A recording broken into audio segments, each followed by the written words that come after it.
আজকের গল্পটা হচ্ছে বেস্ট ফ্রেন্ডকে নিয়ে, যারা একই পাড়ায় একই সাথে বড় হয়েছে, একই স্কুলে একই ক্লাসে লেখাপড়া করেছে। একটু মনোযোগ দিয়ে শোনেন, আমাদের প্রত্যেকের জীবনে এমন একটা হলেও বন্ধু আছে, দুজনের প্রতিদিন কথা না হলে দিন কাটতো না।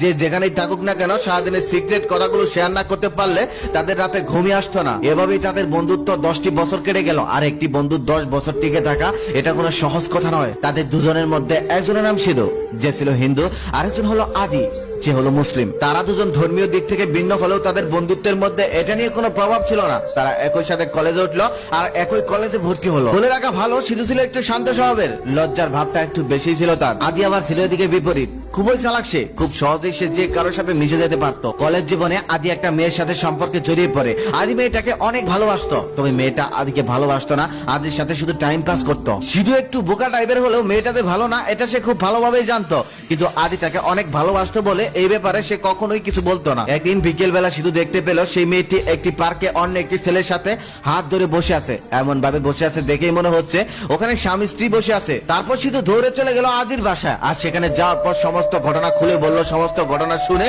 আদি রেগে গিয়ে সিধুকে মারলো এক থাপ্পড়। থাপ্পড়টা খাওয়ার পরেও সিধু কোনো প্রতিবাদ করলো না। আস্তে করে আদির বাসা থেকে চলে আসলো আর নিজের বাসায় এসে ডায়েরিতে লিখে রাখলো সেই থাপ্পড়ের কথা, একটি ব্যাড মেমোরিজ হিসেবে। তারপর প্রায় অনেকদিন কেটে গেল, তবে তাদের মধ্যে আর কোনো যোগাযোগ হলো না। আদি মেয়েটাকে এতটাই বিশ্বাস করতো যে কিনা 10 বছরের পুরনো বন্ধুটার কথাও বিশ্বাস করলো না এবং উল্টো তাকে থাপ্পড়ও মারলো। কিন্তু একদিন বিকেলে আদি নিজেই দেখতে পেল সেই মেয়েটি অন্য একটি ছেলের সাথে খুব ক্লোজ ভাবে ঘুরে বেড়াচ্ছে। এটা দেখার পর তার কান্না চলে আসলো। এক পর্যায়ে কেঁদেও ফেললো, কিন্তু তার কান্নার কারণ ওই মেয়েটি ছিল না। তার কান্নার কারণ ছিল তার বন্ধুকে এই মেয়েটির জন্য সে থাপ্পড় মেরেছে। তারপর আদি দৌড়ে চলে গেল সিধুর বাড়ির সামনে। সেখানে গিয়ে দেখলো একটি স্কুল মাঠে সিধু মন খারাপ করে বসে আছে। তারপর আদি তাকে জড়িয়ে ধরে কান্না করতে লাগলো আর বলতে লাগলো, বন্ধু তুই যা বলেছিলি সবই সত্য, ওই মেয়েটা খুবই খারাপ। সেদিন আমি তোর কথা বিশ্বাস না করে তোকে থাপ্পড় মেরে অনেক ভুল করেছি, তুই আমাকে ক্ষমা করে দে। তখনও সিধু রাগ করলো না, সমস্ত কিছু ভুলে গিয়ে উল্টো আদিকে সান্ত্বনা দিতে লাগলো। এটাই হচ্ছে প্রকৃত বন্ধুর উদাহরণ। বন্ধুত্বের মধ্যে রাগ, অভিমান, হাসি ঠাট্টা সবকিছুই থাকবে, তারপরেও দিন শেষে বন্ধুই হলো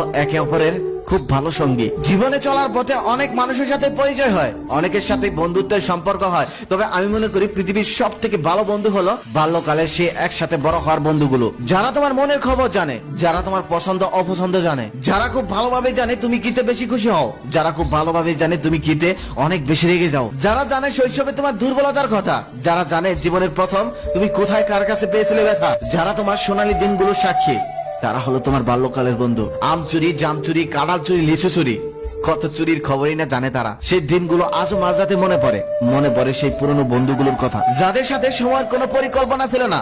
এক আড্ডায় দিন কেটে যেত, বাড়ির কথা মনেই থাকতো না। তবে জীবনের ব্যস্ততার জন্য আজকে আর সেই প্রিয় মানুষগুলোর সাথে দেখা হয় না। কর্ম ব্যস্ততায় সবাই অনেক দূরে। কোনো উৎসবে হয়তো কারো সাথে দেখা হয়, তবে আর সবার সাথে দেখা হয় না। দেখা হলেও আর আগের মতো আড্ডা হয় না, কারণ এখন আর এত সময় কারো কাছে নেই, সবাই যে যার মতো ব্যস্ত। সেই শৈশবের প্রিয় বন্ধুগুলোর উদ্দেশ্যে একটাই কথা, যেখানে থাকিস, যেভাবে থাকিস, ভালো থাকিস। যদি বেঁচে থাকি আবারও দেখা হবে কোনো একদিন, হয়তোবা সেটা অনেক পরে, তবে দেখা হবে। প্রত্যেকের জীবনে শৈশবের এমন বন্ধু আছে, তবে কখনোই বলা হয়নি বন্ধু তোকে ভালোবাসি, তবে অনেক মিস করি তাদের। এই ভিডিওটা দেখতে দেখতে যদি তোমার এমন কোনো বন্ধুর কথা মনে পড়ে যায়, তাহলে শেয়ার করতে পারো সেই বন্ধুকে এই ভিডিওটা।